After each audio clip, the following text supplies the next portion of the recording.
Hey guys, it's Jeremy. I'm here in the shop along with Joey. Hello. So we're both working today. Joey's working on starting building his Kraken 580. With the best color scheme. Yes, this is his second helicopter he's building. His first is he put together the TV-40 when he soloed, and now he's moving up and working on that. But what I want to talk to you today is the Helix. So the Helix is one a lot of guys probably have not heard of.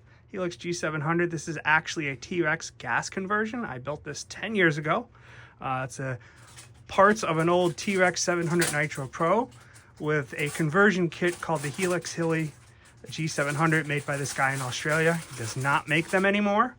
But it's a fun little helicopter. It's actually kind of a Franken heli because it's got parts of a 700 Nitro Pro. It's got parts of a 700 DFC. It's got various KDE upgrade parts on it, like bearing blocks and bottom supports. It has the landing skids of an old Raptor. It's also got parts from the Helix conversion and just basically whatever I could make fit. But it's actually a really fun flying helicopter. It's fairly light as a 700 gas goes. It's under 13 pounds. The guy who designed them claims you can get them in the 11s. I don't know about that. But it's definitely under 13 even with a generator system. But it's due for an overhaul. It's been years since I've had the mechanics apart to grease everything, so I thought I would do that. And while I'm at it, I'm going to add some upgrade parts and try to lighten things up. So, as we usually have in the shop here, there's a big old mess of parts, but I want to talk about a few things. Number one, we've got these plastic carbon 3D printed engine cover that Blackout Mods and Grease makes, and this lightens up the engine, so you take the metal cover off with this carbon one. So I'll take off a couple ounces.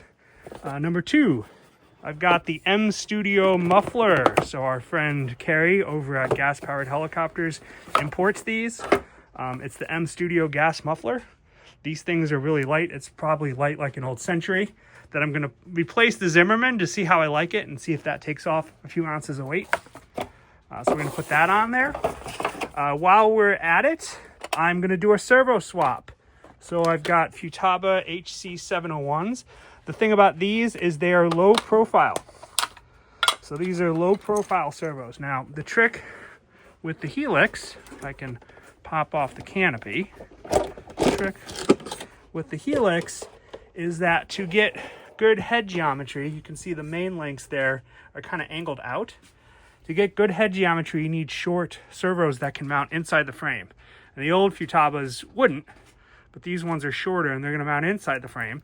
So I'm going to pop these guys off and save them for a potential scale build. Not getting rid of anything. So we're going to swap that out.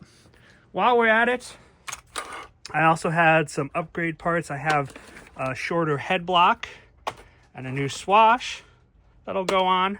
And since it's all anodized red, got some new head grip arms and mixing arms.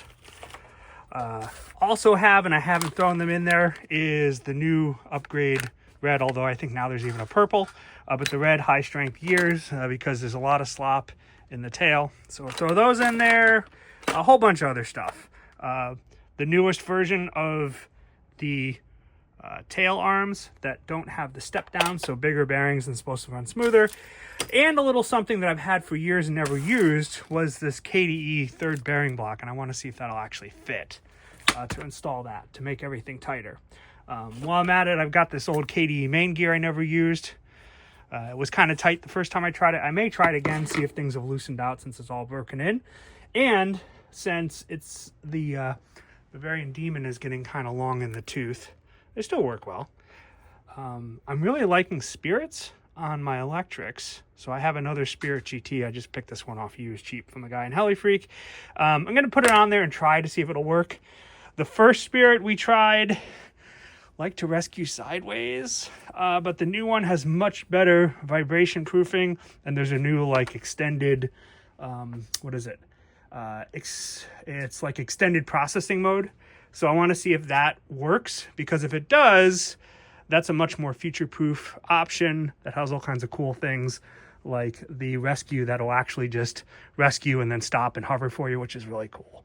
A lot of other cool stuff like that. So the idea is to tear this guy down, do a full rebuild, put all these parts on, and see how much weight I can save.